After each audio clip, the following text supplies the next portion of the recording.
On s'est souvent moqué de la République démocratique du Congo avec le fameux épisode de la fusée qui s'est crashée.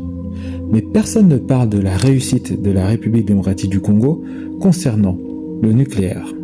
Alors accroche-toi car tu vas découvrir 5 choses incroyables avec une petite surprise sur le nucléaire congolais.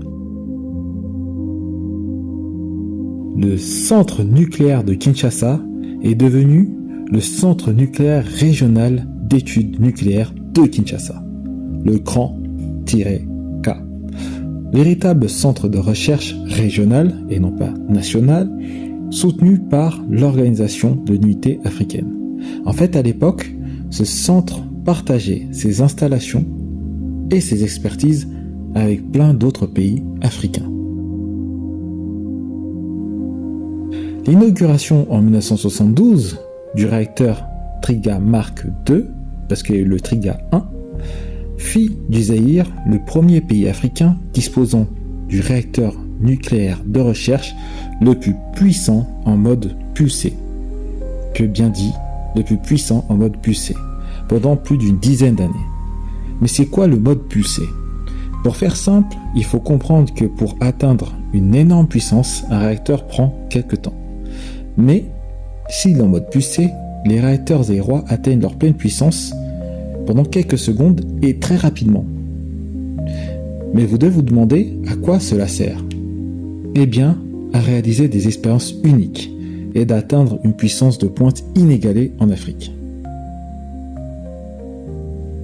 En 1969, le Zaïre a accueilli la première conférence africaine sur la recherche nucléaire à Kinshasa, réunissant des acteurs majeurs comme le Commissariat des sciences nucléaires ou encore l'Organisation de l'Unité africaine ou encore une agence de l'ONU qui est l'Agence internationale de l'énergie atomique, renforçant le rôle du pays dans le développement scientifique continental.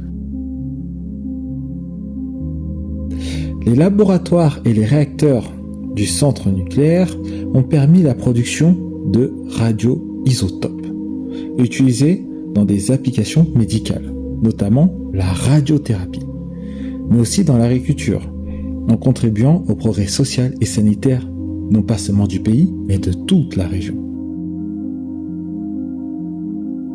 Il y a eu beaucoup de grands scientifiques. Un m'a particulièrement marqué.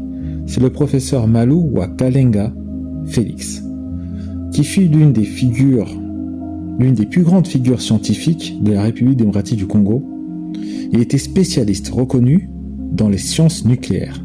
Il a contribué de manière remarquable au développement de la recherche dans le domaine du nucléaire à l'université de Kinshasa. À travers ses travaux et son rôle de formateur, il a participé à la consolidation d'un savoir stratégique et novateur, plaçant la RDC parmi les pays les pionniers dans ce domaine scientifique exigeant, qui est le nucléaire. D'ailleurs, sa fille est Madame Raissa Malou, l'actuelle ministre de l'Éducation nationale et de la citoyenneté de la République démocratique du Congo. Alors j'ai une question pour toi. Aujourd'hui, qu'est-ce qui manque à la République démocratique du Congo pour atteindre ou reprendre ce niveau dans le domaine du nucléaire ?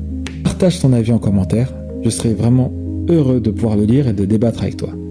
Et voilà, c'est tout pour moi pour aujourd'hui. En tout cas, si tu as aimé cette vidéo, n'hésite pas à la liker, à la partager et à t'abonner à la chaîne pour ne rater aucun autre épisode.